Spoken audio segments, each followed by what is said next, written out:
যাদের পুঁজির কোনো সমস্যা নেই কিন্তু তারা কিভাবে কি মাছটা চাষ করবে সেটা নিয়ে একটু চিন্তিত থাকেন। আপনি কি মাছ চাষ করলে সহজে লাভবান হবেন? কার্প জাতীয় মাছের মিশ্র চাষ করতে, কই মাছ, মনোসেক্স তেলাপিয়া মাছ, পাবদা মাছ, থাই পাঙ্গাস জাতীয় মাছের পোনা। আসসালামু আলাইকুম, সকল মৎস্যচাষী ভাই বন্ধু জানাচ্ছি প্রাণঢালা শুভেচ্ছা। আশা করি আপনারা সকলেই ভালো আছেন। প্রিয় দর্শক, আমরা আজকের ভিডিওতে আলোচনা করব আমাদের সমাজে কিন্তু এমন অনেক মাছ ব্যবসায়ী রয়েছে বা অনেকেই মাছ চাষ করতে ইচ্ছুক, যাদের পুঁজির কোনো সমস্যা নেই কিন্তু তারা কিভাবে কি মাছটা চাষ করবে সেটা নিয়ে একটু চিন্তিত থাকেন। তো সেক্ষেত্রে আমরা আজকে ভিডিওতে আলোচনা করবো, আপনার পুঁজি আছে, আপনার পর্যাপ্ত পরিমাণ পুকুর আছে, সেক্ষেত্রে আপনি এই সময়ে মানে 2025 সালে মার্চ মাসে এসে আপনি কি মাছ চাষ করলে সহজে লাভবান হবেন এবং বাণিজ্যিকভাবে কোন মাছটা চাষ করলে আপনার জন্য সবচেয়ে বেশি ভালো হয় সেটা নিয়ে বিস্তারিত আলোচনা করা হবে পুরো ভিডিও জুড়ে। তা আপনারা অবশ্যই পুরো ভিডিও দেখবেন। আর যারা যারা এখনো চ্যানেলটি সাবস্ক্রাইব করেনি তারা আমার চ্যানেলটি সাবস্ক্রাইব করে দিয়ে পাশে থাকা বেল আইকনটি বাজিয়ে দিবেন, যাতে মাছ চাষ সম্পর্কিত গুরুত্বপূর্ণ কোনো তথ্য বা পরামর্শ মিস না হয়। দেখেন, আমরা যারা বাণিজ্যিকভাবে মাছ চাষ করতে চাই তাদের প্রধান যে বিষয়টি থাকা দরকার সেটা হচ্ছে একটা নির্দিষ্ট পরিমাণ পুঁজি। হ্যাঁ, যদি সঠিক পরিমাণ পুঁজি না থাকে সেক্ষেত্রে কিন্তু আপনি বাণিজ্যিকভাবে মাছ চাষ করে লাভবান হতে পারবেন না। আবার পুঁজি থাকলে যে আপনি বাণিজ্যিকভাবে মাছ চাষ করে লাভবান হবেন সেটাও না। যদি আপনার সঠিক পরিকল্পনা না থাকে এবং কোন মাছটা চাষ করলে আপনার জন্য লাভবান হবে সেটা সম্পর্কে আপনার অবশ্যই একটা পরিকল্পনা থাকতে হবে এবং সেটা সম্পর্কে অবশ্যই জানতে হবে। বিশেষ আপনি যদি নতুন চাষি হন, আপনার পুঁজির সমস্যা না থাকে, সেক্ষেত্রে আপনি যে কাজটি করতে পারেন, আমরা তাদেরকে বলে থাকি, বিশেষ করে নতুন চাষি যারা, তাদেরকে বলে থাকি আমরা কার্প জাতীয় মাছের মিশ্র চাষ করতে। কারণ আমরা জানি যে কার্প জাতীয় মিশ্র চাষ এটা খুবই লাভজনক এবং এই মাছটি চাষ করাতে খুব একটা হ্যাসেল পোহাতে হয় না এবং অধিক উৎপত্তির সম্পন্ন এবং মাছের সমস্যা খুব একটা হয় না। তাই আমরা নতুন চাষিদের বলে থাকি কার্প জাতীয় মাছের চাষ করার জন্য। কিন্তু এখানে সমস্যাটা হচ্ছে 2025 সালে এসে মার্চ মাসে এসে আপনি এই কার্প জাতীয় মাছটা, গুণগত মানসম্পন্ন মাছটা কোথায় পাবেন? দেখেন, আপনি যদি কার্প জাতীয় মাছ চাষ করে লাভবান হতে চান তাহলে আমরা বলে থাকি যে চাপের পোনা সংগ্রহ করে আপনি মাছ চাষ করার জন্য। এখন কথা হচ্ছে যে আপনি এই সময়ে চাপের পোনাটা কোথায় পাবেন? দেখেন, এই সময় যদি আপনি সঠিক চাপের পোনাটা সংগ্রহ করতে না পারেন সেক্ষেত্রে কিন্তু আপনি কার্প জাতীয় মাছ চাষে লাভবান হতে পারবেন না। তার ফলে আপনি অবশ্যই লসের সম্মুখীন হবেন। আপনি ইনভেস্ট করবেন কিন্তু লসের সম্মুখীন হবেন যদি আপনার চাপের পোনাটা গুণগত মানসম্পন্ন না হয় এবং সঠিক চাপের পোনা না হয়। তার জন্য আমরা বলবো যে এই সময় এসে আপনি যদি সঠিক গুণগত মানসম্পন্ন চাপের পোনাটা সংগ্রহ করতে না পারেন সেক্ষেত্রে আপনি চাপের পোনা কার্প জাতীয় মাছের চাষ না করে আপনার জন্য উত্তম। সেক্ষেত্রে আপনি কার্প জাতীয় মাছের যদি চাষ করার এত ইচ্ছা থাকে সেক্ষেত্রে আপনি কার্প জাতীয় মাছের রেণু চাষ করতে পারেন। দেন কার্প জাতীয় মাছের রেণু চাষ করা কিন্তু খুবই সহজ। বিশেষ করে আমরা যারা ক্যাটফিশ জাতীয় মাছের রেণু চাষ করে থাকি তারা একটু কষ্টসাধ্য ওইটা, কারণ সঠিক সময়ে কিন্তু ওইটা উৎপাদন না হতে পারে বা একটু এদিক সেদিক হলে কিন্তু ক্যাটফিশের রেণু উৎপাদন করা খুবই কঠিন। কিন্তু কার্প জাতীয় মাছের রেণু উৎপাদন করা খুবই সহজ। আপনারা চাইলে খুব সহজ নিয়মে আপনার কার্প জাতীয় মাছের রেণু চাষ করতে পারেন। ইতিপূর্বে আমাদের চ্যানেলে অনেক ভিডিও আলোচনা করা হয়েছে কার্প জাতীয় মাছের রেণু পুকুর প্রস্তুতি করে কিভাবে চাষ করবেন, সেটা সেই ভিডিওগুলো দেখলে আশা করি আপনার এই কাজটা হয়ে যাবে। কার্প জাতীয় মাছের পরে যে মাছটি আসে, যে বর্তমান সময়ে আমরা মার্চ মাসে যে মাছটি পাবো সেটা হচ্ছে গিয়ে বাংলাদেশের অতি পরিচিত একটি মাছ, যেটা হচ্ছে কই মাছ। কই মাছ চাষ আপনার জন্য করতে পারেন। কই মাছ চাষ করতে গেলে আপনার জন্য সবচেয়ে বেশি ভালো হয় যে 40 থেকে 50 শতক একটা পুকুর নির্বাচন করা এবং পানি ওই পুকুরের জন্য পানি পরিবর্তন করতে পারে সেই ব্যবস্থাটা থাকলে আপনার জন্য কই মাছ চাষ খুবই ভালো হয়। হ্যাঁ, কই মাছ চাষের ক্ষেত্রে আপনারা অবশ্যই পুকুর প্রস্তুতি করে নেবেন। হ্যাঁ, পুকুরের পাড়টা শক্ত মেরামত করবেন, চারদিকে অবশ্যই নেটিং সিস্টেম করবেন। তারপর প্রতি শতাংশে যদি পুকুরের পানি পরিবর্তন করার সুযোগ থাকে সেক্ষেত্রে আপনি প্রতি শতাংশে 1100 থেকে 1200 বা 1500 পিস পর্যন্ত মাছ দিয়ে আপনি কই মাছ চাষ করতে পারেন। এবং কই মাছ চাষের ক্ষেত্রে আপনাকে একটা গুরুত্বপূর্ণ ভূমিকা নিতে হবে, সেটা হচ্ছে আপনাকে গুণগত মানসম্পন্ন মাছের পোনা সংগ্রহ করতে হবে। দেখেন, আপনি যদি দেশি কই মাছ বা থাই কই মাছ চাষ করে থাকেন সেক্ষেত্রে কিন্তু আপনার লসের সম্মুখীন হবেন। আমাদের সমাজে অনেক দালাল এবং প্রতারক শ্রেণী রয়েছে বা অনেক নিম্নমানের হ্যাসাই রয়েছে, তারা হচ্ছে গিয়ে দেশি এবং ভিয়েতনামি কই মাছে ব্রিডিং করে, মানে ক্রস করায়, বা থাই কইর সাথে ভিয়েতনামি কই মাছে ক্রস করায়। সেই মাছ যদি আপনি সংগ্রহ করে চাষে দেন সেক্ষেত্রে কিন্তু আপনি আশানুরূপ ফলাফল নাও পেতে পারেন, আপনি লসের সম্মুখীন হতে পারেন। তার জন্য আপনাকে অবশ্যই গুণগত মানসম্পন্ন ভিয়েতনামি কই মাছের পোনা সংগ্রহ করতে হবে।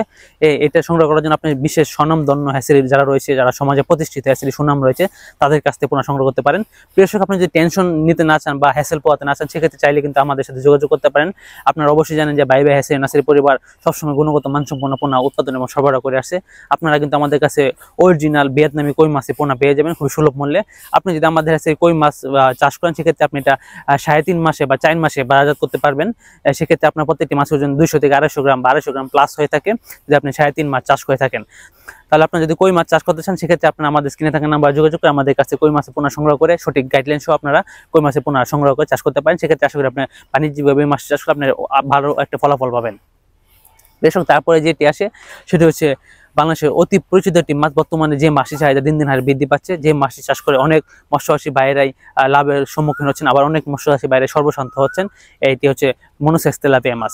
এখন আমি বলেছিলাম যে অনেক মৎস্যচাষী বাইরে কিভাবে লাভের সম্মুখীন হচ্ছেন। দেখেন, যারা মনোসেক্স তেলাপিয়া মাছের পোনাটা সংগ্রহ করে চাষ করে থাকে, সঠিক গুণগত মানসম্পন্ন ইনব্রিডিং মুক্ত, তারাই কেবল লাভের সম্মুখীন হয়ে থাকে। আর যারা হচ্ছে নিম্নমানের আছে থেকে কম দামে 30 পয়সা, 40 পয়সা, 50 পয়সা, 60 পয়সায় পোনাটা সংগ্রহ করে চাষি দিয়ে থাকে, তারাই কিন্তু লসের সম্মুখীনটা হয়। দর্শক, আমরা মনোসেক্স তেলাপিয়া মাছ যখন বিক্রি করে থাকি, বিক্রি পূর্বে কিন্তু আমরা 3টি ধাপে মনোসেক্স করে থাকি। হ্যাঁ, প্রথম হচ্ছে আমরা টাঙ্কিতে হরমোন ট্রিটমেন্ট করতে, তারপর 2টি ধাপে আমরা হাফাতে হরমোন ট্রিটমেন্ট করার পর, তারপর 3 থেকে 4 দিন নর্মাল খাবার অভ্যস্ত করার পর সেগুলো আমরা মনোসেক্স করে থাকি এবং সেগুলো আমরা চাষিদের হাতে বিক্রি করে থাকি। দর্শক, আপনারা চাইলে কিন্তু এই মনোসেক্স তেলাপিয়া মাছের পোনা সংগ্রহ করে আপনারা লাভবান হতে পারেন। দেখেন, বাংলাদেশে কিন্তু মনোসেক্স তেলাপিয়া মাছের চাহিদা পুরো বাংলাদেশে রয়েছে। বাংলাদেশে এমন কোনো বাজার নেই যেখানে মনোসেক্স তেলাপিয়া মাছের চাহিদা নেই। সেক্ষেত্রে আপনি চাইলে মনোসেক্স তেলাপিয়া মাছের পোনা সংগ্রহ করে আপনি লাভবান হতে পারেন। আর মনোসেক্স তেলাপিয়া মাছের ক্ষেত্রে আপনি যে কাজটি করবেন, প্রতি শতাংশ 210 পিস আপনি মনোসেক্স তেলাপিয়া মাছ দিবেন। হ্যাঁ, তার পাশাপাশি হচ্ছে আপনার 5%, 6% হচ্ছে আপনারা কার্প জাতীয় মাছ দিবেন, তাহলে আপনি একটা ভালো ফলাফল পাবেন। আর আপনাকে এই মনোসেক্স তেলাপিয়া মাছ চাষের ক্ষেত্রে আপনাকে একজন সমাজের সফল চাষি হিসেবে প্রতিষ্ঠিত করার দায়িত্ব আমাদের। যদি আপনারা আমাদের কাছ থেকে মনোসেক্স তেলাপিয়া মাছের পোনাটা সংগ্রহ করেন, সেক্ষেত্রে আমরা যেমন গুণগত মানসম্পন্ন মনোসেক্স তেলাপিয়া মাছের পোনাটা দিব আপনাকে, তার পাশাপাশি আমরা একটা সঠিক গাইডলাইন বই দিব। এবং তার পাশাপাশি অবশ্যই আমাদের 24 ঘন্টা হটলাইন নাম্বারের সেবা রয়েছে এবং আমরা আমাদের চাষিদের প্রয়োজনে কিন্তু পুকুর পরিদর্শন করে চাষিদের সেবা নিশ্চিত করে থাকি। তাহলে দর্শক, এত সুবিধা পেতে আপনারা কেন দেরি করবেন? তাই আমাদের স্ক্রিন থাকা নাম্বারে আপনারা আমাদের হ্যাচারিতে উৎপাদিত মনোসেক্স তেলাপিয়া মাছের পোনা সংগ্রহ করে আপনি বাণিজ্যিকভাবে মাছ চাষ করে লাভবান হতে পারেন।